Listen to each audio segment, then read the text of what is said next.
JazzCast Pros. You know, I've been thinking about self-care, and the word itself, I feel like it gets a bad rap. You know, people are all self-cared out. And I thought that it would be a great idea to talk about just ways in which we can exercise self-care. Like, what does it really look like? And so today I'm going to go over 10 steps for self-care. Self-care is doing the things that you need to do or can do for yourself so that you can help others. You know, listen, if I don't get my hair cut, once a week, if I'm not sitting in that barber chair, something's not right. I don't feel well. There's something deeper than just getting your hair done. There's more to it than that. Maybe it's time away from the house. Maybe that's the only time that you get where it's just you taking care of you. Welcome to Living the Front Seat Life. I'm your host, Kelly Marie, and I invite you to take this journey with me. We're going to be talking about all things mental health and emotional well-being. You see, I am a overcomer. If you are interested in figuring out the path for you to determine how and where you will drive your future, this is the place to be.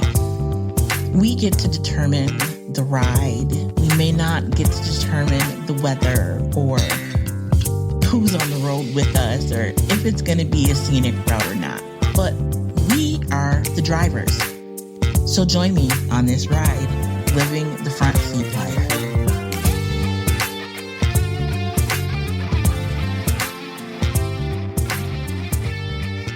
Today, I'm going to go over 10 steps for self-care. They're not really steps or levels. They're just tips. My reason, again, for doing this is when I'm talking to folks, they don't know how to exercise self-care. The conversation is often, about getting hair done or, going to the barbershop, getting your nails done, putting on a nice new outfit. And those things feel good, but they're surface level. Self-care is really about pouring into yourself and responding to the world in a way that still pours into you so that you can continue to give to others. I've talked about the mask, self-care mask, and the difference between self-care, selfishness, and selflessness. And we're talking about the self-care piece. Again, using the example from the airplane, there's turbulence, the mask drops down, you put the mask on yourself before you help other people. That's self-care, right? You're putting the mask on you first so that you can help others. It's not selfishness. Selfish, using that same example, selfishness is the masks fall down, you put the mask on yourself, and you sit back and watch everybody die because they can't get their masks on fast enough. When you're fully capable of helping someone and it has no bearing on your health, it has no bearing on your status in life. You know what I mean? You're still breathing. You have the mask on yourself. Selfishness, which is where many people think self-care lives. Selfishness or selflessness is when you have the mask in your hand and you start putting masks on other people and you never put the mask on yourself. So you get to help one or two people and you feel great in the moment helping those one or two folks. But then your body can't sustain itself because it does not have on a mask. You need to have one on too. So thankfully, we're not in this turbulent, emergent situation where the plane is in distress. But oftentimes, you find yourself in a position of, do you put the mask on yourself first or not? So going back to haircuts and beauty shops, those are great. But when it comes to putting the mask on, those aren't really the things that fall in that mask category. Now, you might need to dig a little deeper because I know some of you are going to say, Kelly, if I don't get my hair done, I'm not right. Listen, if I don't get my hair cut, once a week, if I'm not sitting in that barber chair, something's not right. I don't feel well. That's different. There's something deeper than just getting your hair done. There's more to it than that. Maybe it's time away from the house. Maybe that's the only time that you get where it's just you taking care of you. Maybe that's the one chance you get where you're able to talk to folks who really understand what you're going through. So if in your self-care repertoire, you're thinking that that's it, new outfit or new, hairdo or just getting your hair done is that it's more than that. There are plenty of healthy, happy people who have never been in a barbershop, who have never been in a beauty salon, right? So it's more than just that surface level thing. Those things are great and can contribute to your health, your self-care, how you feel about yourself, but they are not, generally speaking, self-care items. So I want to break down these 10 steps. And listen, not to knock anybody that is, regularly going to the shop. The barbers and beauticians need your support. They are small businesses. They count on you being in that chair. So I'm not saying don't go get your hair done. Please continue to do that. Wear your mask and continue to be safe. But I'm not saying don't go do those things anymore. To exercise self-care. So the first thing is be kind to yourself, right? We are so judgmental, more towards ourselves than other people. We're hard on ourselves. It's not easy to not be judgmental towards yourself. Now, some folks have already, kind of mastered this piece, and kudos to you guys. God bless you. But for the rest of us, we deal with self-talk. We deal with, harsh images of ourselves that we have implanted into our brains. Nothing that someone else has said, but it's something that we have, we hold against ourselves. So be kind to yourself, not just when it comes to these 10 steps, but to everything in life. It is all right to be kind and gentle with you. Next step is number 2. Number 1 is be kind to yourself. Number 2, say exactly what you mean. I cannot tell you how easy it is to squash things in advance when you just say what you mean. It may not be easy. It may be a tough conversation, but you don't have to worry about, oh man, did I say the right thing? Should I have not said that? If you just say what you mean, it eliminates so many issues and so much possible drama, misunderstandings, relationship issues. If you say what you mean to begin with, and again, it may take practice for you to get comfortable saying exactly what you mean. First of all, you need to know what it is you want to say before you can say what you mean, right? So there is some work that you may need to do in order to get to that point of saying exactly what it is you mean. There's no reason to retract. There's no reason to go back or explain. If you say what you mean, people know you said exactly what you mean and you mean what you say. There is no confusion, right? Step number 3, if it feels wrong, don't do it. Now here's the thing. Yes, I just said if it feels wrong, don't do it. But there's a difference between being uneasy, something feeling uneasy or causing you a little anxiety, and feeling wrong. Feeling nervous about something is not the same thing as feeling wrong. You might be fearful of doing something, not the same as it feeling wrong. So I don't want you to get caught up in the I can't do things because it doesn't feel good. Feeling good is not the same as feeling right.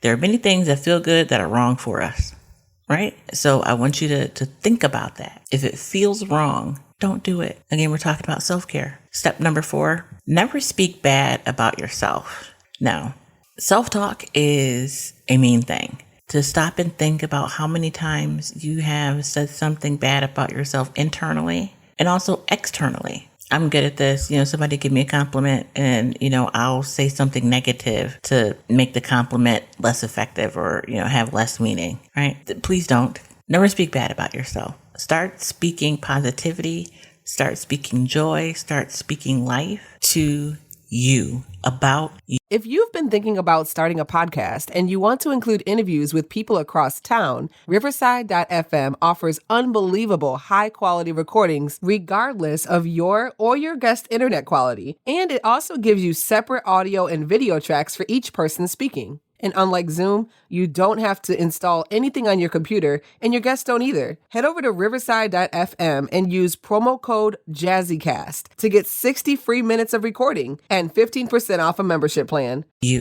There's someone that I've already invited them to be a guest on the podcast. And by already invited, I mean, as I was getting ready to press record, I sent a text message. So I think they're going to say yes.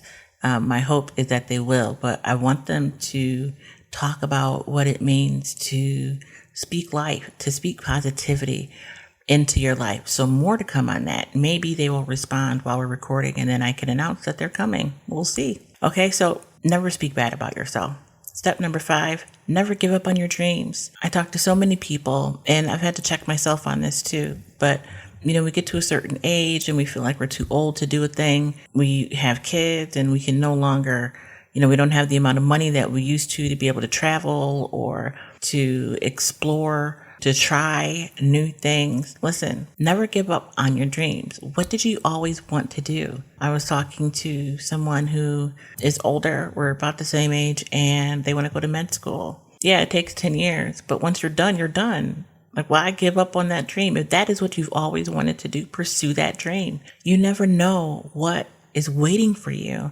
just by taking that step. With that in mind, don't be afraid to say yes. That's step number 6. Don't be afraid to say yes. Don't be afraid to say yes to yourself. That ties right into never giving up on your dreams, right? And don't be afraid to say yes to others. Again, going back to step 3, if it feels wrong, don't do it. Say yes. Don't be afraid to say yes. That fear is not the same as something feeling wrong. So don't be afraid to open up to new experiences, to have new opportunities, to enjoy life. Number 7, don't be afraid to say no. I know, I just said don't be afraid to say yes, but also don't be afraid to say no. You don't want to be a yes man, but you have to cultivate the no. No is a complete and whole sentence. You don't need to explain anything else. No is no. Get used to saying it. I wish I knew which episode it is, but you can go back through and probably look at the titles and figure out which one it is, but I talk about the power of no. Don't be afraid to use the word. Again, if you're saying exactly what you mean and you say no, people will know that no means no.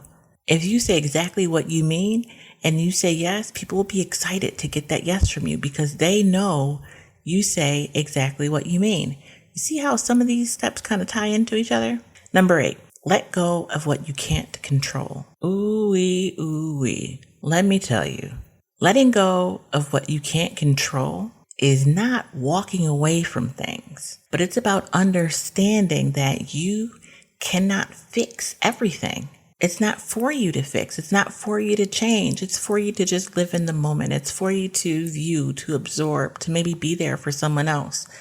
You can't control it all. All you can control is you and your actions. There are going to be so many things yet to come that you cannot control. They are out of your control. And the more energy you give to this thing that you can't control, the more out of alignment you end up because you're working so hard to control a thing. You're not able to focus on what's right in front of you. So let go of what you can't control. Number 9, and this is a good one. If you thought letting go of what you can't control was good, this one is really the kicker. Stay away from drama and negativity. That'll preach. Let me tell you. My life is boring and I am okay with that. I still, I have fun, but there's nobody blowing up my phone. There's nobody knocking on my door. I don't have to worry about somebody calling me out in the grocery store. Like, my life is pretty plain, and I don't take on other people's issues. I help folks as much as I can, right? I work with people on a one-on-one basis to help them with their issues. I'm here for my family and my friends, right? But I don't do drama and I don't do negativity. I have enough issues with negativity all on my own, right? So I don't need to be around folks that are filled with drama or filled with negativity. Definitely, when you talk about if it feels wrong, don't do it. If it feels like this is going to be filled with drama or negativity, I won't be there. You can just expect to not see me. Because here's the thing. We can spend all of our energy in these dramatic situations that don't need to usually be drama filled. Just the players within the situation make it more dramatic. And the same thing with negativity, right? There is too much beauty in the world to focus on the negativity. There's too much negativity in the world to give it any more energy. What you feed will grow. That's a saying you may or may not have heard of, but what you feed grows. And And that is really speaking to your internal dialogue and the things you surround yourself with, right? If you only feed yourself negativity, that's what's going to grow. If you stay in situations filled with drama, that's what's going to grow. That's where your energy is growing. What you feed grows. That probably is a whole podcast in and of itself, but we'll leave that as a step for now. And the last step is love. That's it. Love. What do you mean, Kelly? That's a step? Yes, love is a action verb. It is more than a feeling. It is more than butterflies in your stomach. Love is an action word. There's this book that I read pretty often, and I want to read just a piece of it to you because it really speaks to what love is. It says, love is patient. Love is kind. It does not envy. It does not boast. It is not proud. It doesn't dishonor others. It is not self-seeking. It is not easily angered. It keeps no record of wrongs. Love does not delight in evil, but rejoices in the truth.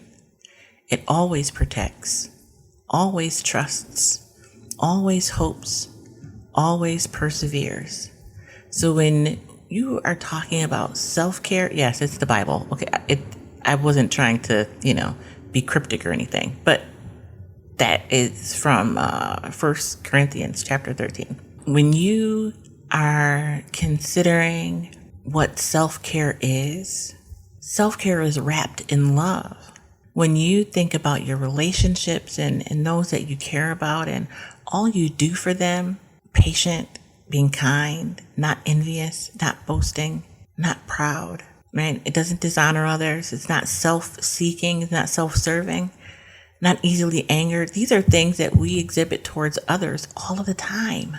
It's time to exhibit those things to ourselves. It is the ultimate form of self-care, love. So I encourage you in this next week to take some time and focus on these 10 steps. If you can't remember any of them, remember love. Love yourself always. And until the next time, be the light. If you are in need of someone to talk to, you're in crisis, please call the National Suicide Prevention Hotline. They are there not just if you're suicidal, but if you need an ear to hear. Sometimes we just need someone to talk to.